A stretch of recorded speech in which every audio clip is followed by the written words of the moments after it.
My name is Robert, and I never thought I'd be sharing something like this, but after what happened to me, I can't stay silent. I was an ordinary teenager, focused on school, friends, and my phone. Faith, it wasn't something I thought about often, but on the day I died, everything changed. What I saw, what I heard, it was real, and it was terrifying. I was gone for just a few minutes, but in that time, Jesus showed me things that shook me to my core. This is my story, and if you're reading this, please listen. Time is running out. It was just another regular day. Nothing special, nothing different.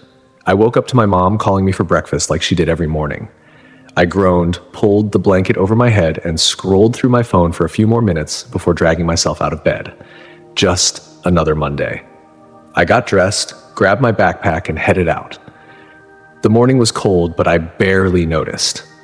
My mind was somewhere else. Text messages, plans for the weekend, school drama. If you had asked me what I was thinking about, it definitely wasn't God. I wasn't against faith or anything, but I wasn't exactly the praying type either. Church was just something I sat through for my mom's sake. As I walked to school, I had no idea I was only hours away from crossing a line most people never return from. Lunch was the same as always. Loud, full of people talking over each other. My best friend cracked a joke and we laughed until our stomachs hurt. It was a good moment, but one I barely remember now because after lunch, everything took a turn I could have never expected. I was standing by my locker when I heard someone calling my name. It was my friend from class waving me over to walk outside together. I slammed my locker shut and jogged to catch up. We were halfway across the parking lot when I heard it. Screeching tires. I turned my head just in time to see a massive truck barreling toward me. My friend screamed. I had no time to react, no time to run, and then impact. A force like nothing I'd ever felt hit me, lifting me off my feet. Pain exploded through my body. The world spun, everything blurring together in a mess of noise and motion. Then, silence. For a moment, I thought time had stopped. The sky above me was frozen. The people around me standing still. But something felt wrong. I wasn't cold anymore. I wasn't even touching the ground. I looked down and I saw my own body lying there, twisted, lifeless. My friend was screaming, people rushing over, but I wasn't there anymore. I was floating above it, watching it all unfold like a scene from a movie. Then I felt it, something pulling me. It wasn't gentle, it was strong, unrelenting. I was being dragged, pulled towards something I couldn't see. That was the moment I knew I was dead. I don't think people realize how fast life can change. 1 second I was laughing with my friend, the next I was gone. No warning, no last words, just an instant, and everything was over. I remember the impact, the way my body felt weightless for a split second before crashing back down. The sound of metal crunching, people screaming, tires screeching. It should have lasted forever, but it was over in a heartbeat. And then silence. I didn't feel my body anymore. No pain, no breath, nothing. Just stillness. I opened my eyes expecting to see the ground, but I wasn't there. I was floating. It took me a moment to understand what I was seeing. My body was on the pavement, completely still. My arms twisted at an unnatural angle. Blood pooled beneath my head. My friend knelt beside me, screaming my name, shaking me. I tried to reach out to tell her I was right there, but my hands passed through her like smoke. Then the pull started. It was like something had latched onto me, dragging me away from the world I knew. I fought against it, but there was no resisting. I was being taken, and there was nothing I could do to stop it. At first, I thought maybe I was going to heaven. That's what's supposed to happen, right? When you die, you see a bright light and you go toward it, but there was no light, only darkness. And the further I went, the colder I became. I felt like I was sinking into something thick, like ink or tar. Voices whispered around me, but I couldn't see anyone. The words weren't clear, but I knew they weren't friendly. Then I heard something else, a voice deep, commanding, and full of power. Stop. Everything froze. The darkness, the whispers, the pulling. It all stopped in an instant. And then there was light. Not just any light. This light was alive. It cut through the darkness like fire through paper, and standing in the middle of it was a figure. I knew who he was before he even spoke. Jesus. And he didn't look happy. At that moment, nothing else mattered. Not my body, not my life, not anything I had left behind. I was standing before Jesus, and I knew without a doubt that he was real. His presence was overwhelming. It wasn't just light, it was power. It filled everything, piercing through me, exposing every thought, every action, everything I had ever done. I couldn't move, I couldn't speak. Then he looked at me and I felt everything: love, sorrow, disappointment. I wanted to drop to my knees to beg him for mercy, but I had no control over myself. My entire being was laid bare before him. Then he spoke. "Robert, do you know why you are here?" I tried to answer, but no words came out. He didn't wait for a response. Instead, he lifted his hand and suddenly I was seeing my life, all of it. Every moment, every choice, every sin I had ever committed. It played before me like a movie, except I felt everything, every emotion, every consequence. I saw times I had hurt people, times I had ignored those in need, every lie, every selfish action, and I felt the weight of it all. Jesus wasn't punishing me, he was showing me the truth. Then the visions changed. I saw something else, a world burning, people screaming, darkness spreading across the earth like a plague. And worst of all, people walking toward it willingly. I wanted to look away, but I couldn't. And that's when Jesus said something I will never forget. This is what is coming. As soon as Jesus spoke those words, "This is what is coming," the light around us faded, and I was plunged into darkness. It wasn't just any darkness. It was thick, suffocating, alive. I felt cold, but not like the chill of a winter night. This was different. It was a kind of cold that sank into my bones, deeper than the body itself. A cold that wrapped around my soul and refused to let go. I wasn't alone. At first, I only sensed them, shapes in the shadows moving just beyond my vision. Then I heard them, whispers slithering through the air, words I couldn't fully understand, but instinctively knew were evil. Laughter, low, guttural, mocking. A voice, deep and distorted, spoke directly to me. "You don't belong here, yet." I turned, trying to find the source, but there was no direction in this place, no up, no down. I was floating in an endless abyss. Then suddenly I was falling. The pit swallowed me whole. The deeper I fell, the worse it became. The whispers grew into screams, cries of agony and despair. Shadows turned into figures, twisted, writhing forms reaching out, clawing at me, trying to drag me down further. The smell, burning flesh, decay. I wanted to scream, but no sound came out. I knew where I was.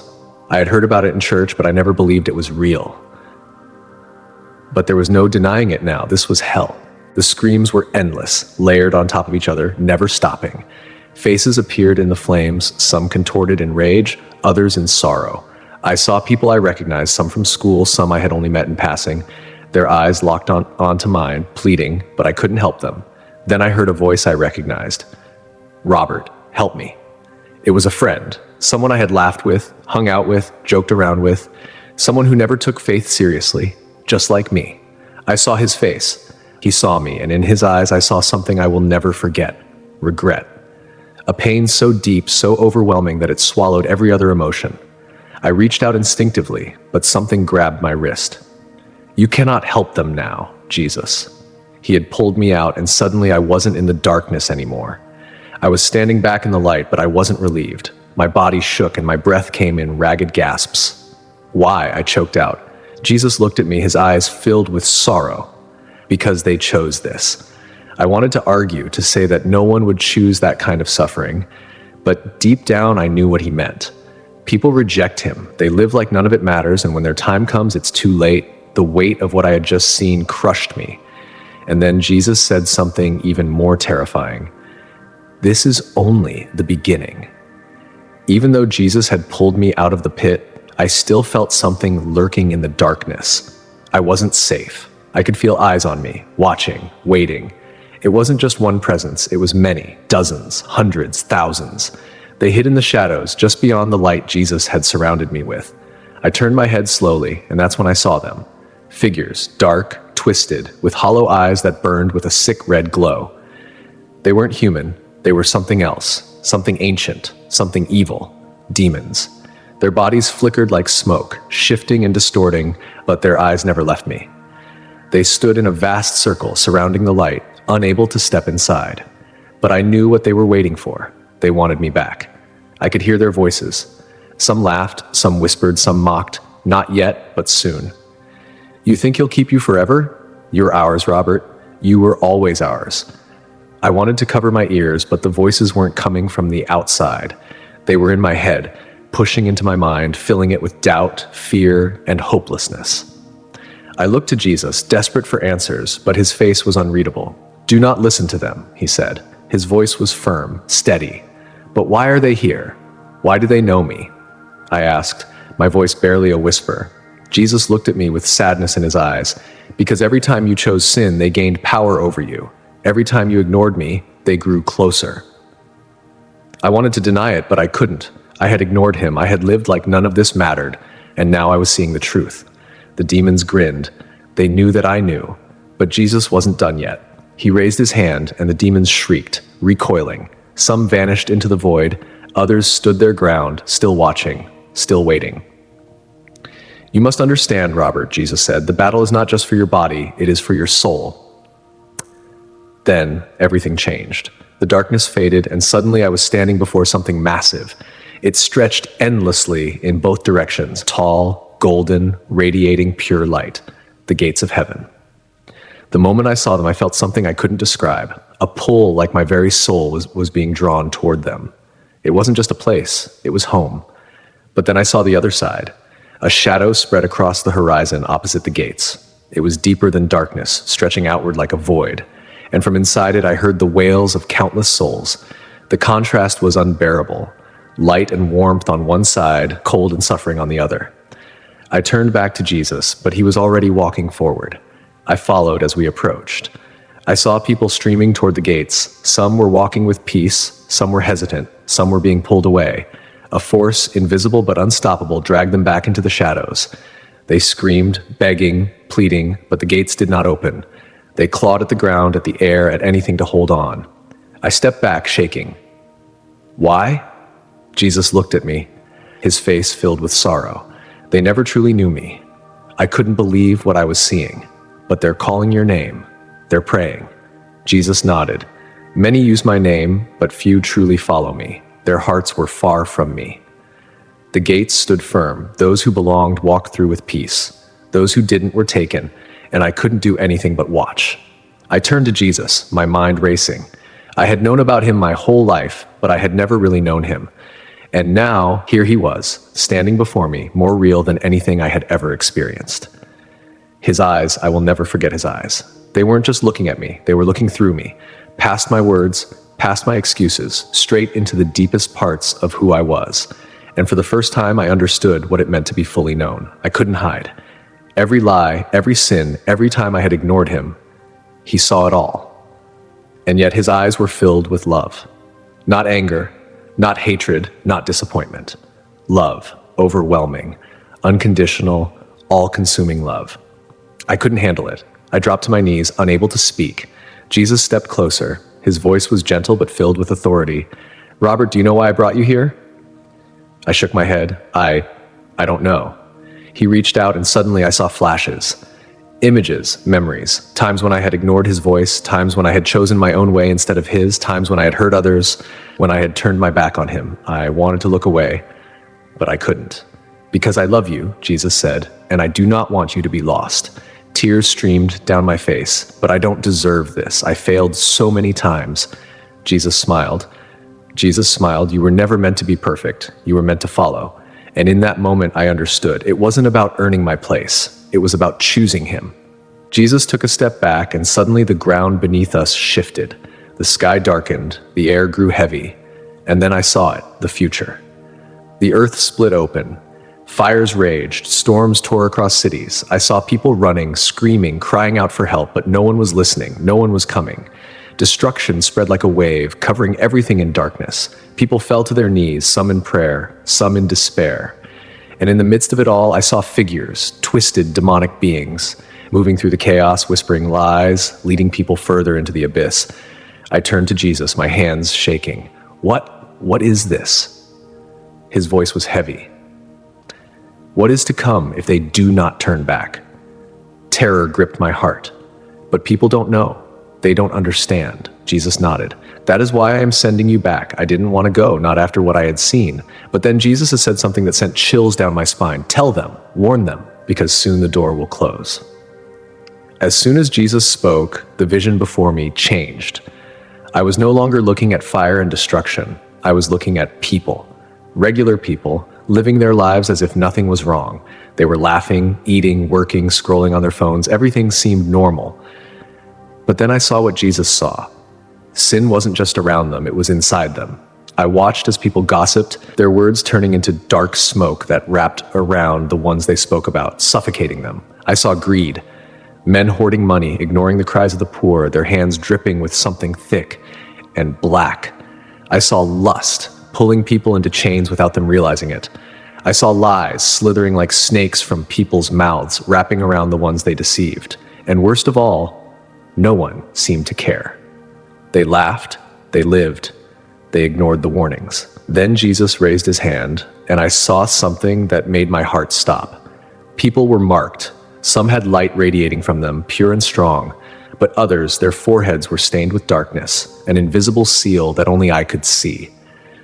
I wanted to warn them, to tell them what was happening, but they wouldn't have believed me even if I tried. The worst part, some of them went to church every Sunday. They sang, they prayed, they listened to sermons, but their hearts were far from Jesus. Their faith was just a routine, a checklist. They thought they were saved, but they weren't. Tears filled my eyes. Jesus, what happens to them?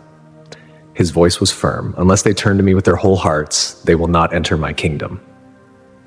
I broke inside. I had always thought believing in God was enough, but now I understood.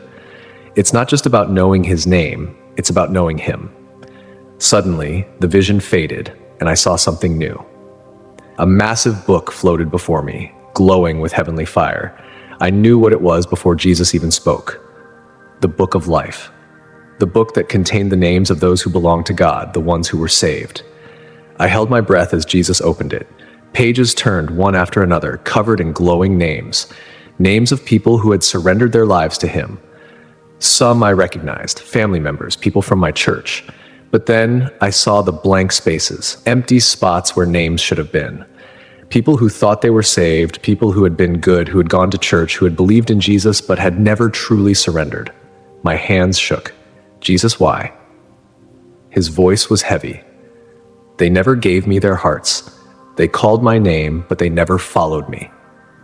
And then I saw something that made my blood run cold. Names fading. People who had once been faithful but turned away. People who had known the truth but chose the world instead. Their names blurred, dissolving into nothing. I couldn't breathe. Can they be saved? I asked desperately. Jesus turned to me, his eyes filled with sorrow. As long as they have breath, they have a chance. But soon the time will end. I felt sick.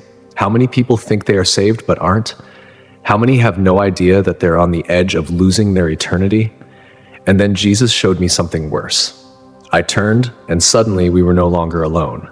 A figure stood before us, shining brighter than the sun, his presence radiating authority. An angel. His voice echoed, shaking the ground beneath us. The time is near. The judgment is coming. Many will be lost. My heart pounded. I wanted to argue, to beg for more time for the world, but the angel continued. They mock the warnings. They laugh at the truth. They choose darkness over light. And when the door closes, they will beg for mercy, but it will be too late. I dropped to my knees. Is there anything we can do? I whispered. The angel looked at Jesus. Jesus nodded. Tell them, the angel said. Tell them to turn back before the door closes forever. A deep sadness filled my chest. I had seen what was coming. I had heard the warnings, and yet I knew most people wouldn't listen. They would laugh. They would say, we have time. They would say, God is love. He wouldn't send anyone to hell. They would keep living like nothing was wrong until it was too late. Jesus spoke again, his voice soft but full of power. Tell them, Robert, tell them what you have seen. And I knew at that moment why I'd been sent back. Before I could ask anything else, everything shifted. The light around me dimmed and a strange force pulled me backward. Wait, I cried out. I don't want to leave. But it was too late. I felt my body again, the weight of it, the pain, the burning in my chest. I gasped, air rushing into my lungs like I'd been drowning. Voices screamed around me. He's back! We have a pulse! I opened my eyes, my vision blurry from tears. Bright lights, medical equipment, people hovering over me. I had returned, but I was not the same. The memories of what I had seen were burned into me. The faces, the screams, the book of life, the angel's warning.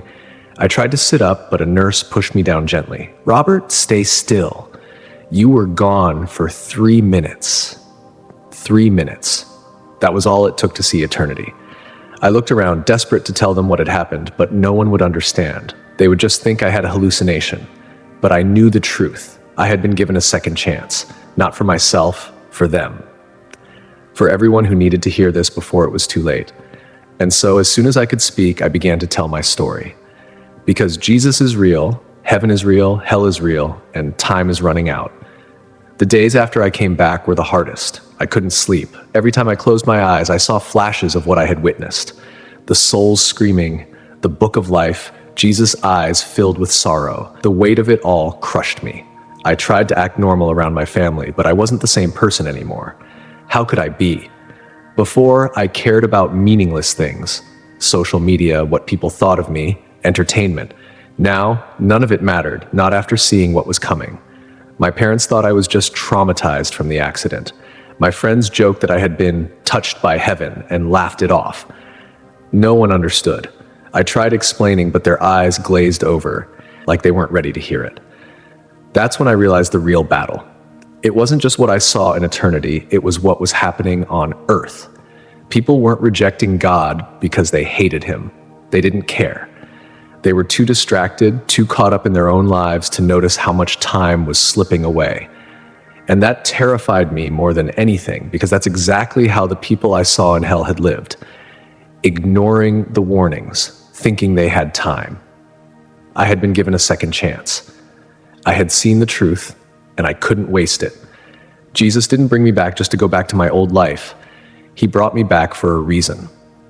I kept hearing his words in my head, tell them. So I started talking, first to my family. My mom cried when I told her. My dad listened but stayed silent. My little brother didn't know what to say. Then I told my friends. Some believed me, most didn't, but I didn't stop. I wrote about it, I spoke about it. I told people in church, at school, online. I didn't care if they laughed or thought I was crazy, because this wasn't just a story, it was a warning. I told them about the people who thought they were saved but weren't. I told them about the names fading from the book of life. I told them about the demons waiting for those who chose sin over God. And I told them about Jesus, the way he looked at me, the way he loved me even though I didn't deserve it, the way he showed me that it's not too late to turn back, but soon it will be. Some listened, some didn't, but that wasn't my job. My job was just to tell them. If you're reading this, I need you to listen. This isn't just my story. It's your warning. I died. I saw what happens after this life, and I was given a second chance, but not everyone will get one. Jesus showed me the truth. Hell is real. It's not just for bad people, it's for anyone who ignores God. Anyone who thinks they can live without him. Anyone who rejects his love and chooses the world instead. Most people don't believe it. Most people think, I'll fix my life later. But later is running out. I saw what's coming. Jesus showed me. He said the time is near, that people need to wake up before it's too late. I don't care if people think I'm crazy. I don't care if they ignore me. I did my job. I told you, now the choice is yours. Jesus is waiting. He's been waiting. But soon the door will close, and once it does, there's no going back. Please don't wait. Turn to him now, because the time is almost up. After coming back, I realized that the battle I witnessed in the spiritual realm wasn't just happening there. It was happening here, around us, every single day. At first, I didn't notice it. I thought I could just go back to my normal routine while spreading the message Jesus gave me. But then the attack started. It began with nightmares. Dark shadows whispering in my sleep, showing me visions of the pit, the screaming souls, the demons that had been watching me. I woke up gasping for air, feeling like something was in the room with me. Then the doubts came. Maybe it was just a hallucination. Maybe you imagined it. No one is listening. Just stop talking about it. I knew these thoughts weren't mine. They were whispers from the enemy trying to silence me. And the more I spoke about Jesus, the worse it got. I'd wake up completely paralyzed, unable to move, while a dark shadow stood in the corner of my room. I was under attack because I had seen the truth, because I was warning others, and the forces of darkness did not want that. But then I remembered what Jesus showed me. I saw the power of prayer. I saw how the name of Jesus made demons flee, so I stopped being afraid. The next time I felt a dark presence, I spoke his name. In the name of Jesus, leave. and it left. Because the enemy has no power over those who belong to Jesus. That's when I truly understood. This world isn't just flesh and blood, it's spiritual. Every moment, souls are being fought over. Every choice we make, every decision is either pulling us toward God or pulling us away. And the enemy's greatest trick, making people think they have more time. But I saw the truth. I saw what happens to those who ignore the warnings, and I won't let fear silence me because there's too much at stake. Jesus didn't show me these things so I could keep them to myself. He showed me because the time is running out. I don't know the exact day or hour, but I know this: we are closer than ever. Look around, can't you feel it? The world is changing, chaos is rising, people are more divided than ever. Sin is everywhere, and no one cares. This is what Jesus warned me about. He said people would mock the truth, that they would call evil good and good evil, that they would chase after their own desires instead of turning to Him. And it's happening right now. Some people think they can wait until they're older to follow God. Others think just going to church is enough. But I saw the book of life. I saw names that weren't there. People who thought they were saved but never truly surrendered to Jesus. And when their time came, they were dragged away. I don't want that for you. Jesus doesn't want that for you. But the truth is, He won't force you to follow Him. You have to choose. And the worst lie the enemy ever told the world, that you have plenty of time, because one day you'll wake up and it will be too late. The door will be closed, and all that will be left is regret. So please, don't wait. Don't brush this off. Don't tell yourself you'll think about it later, because later may never come. Jesus is calling you right now. Will you answer?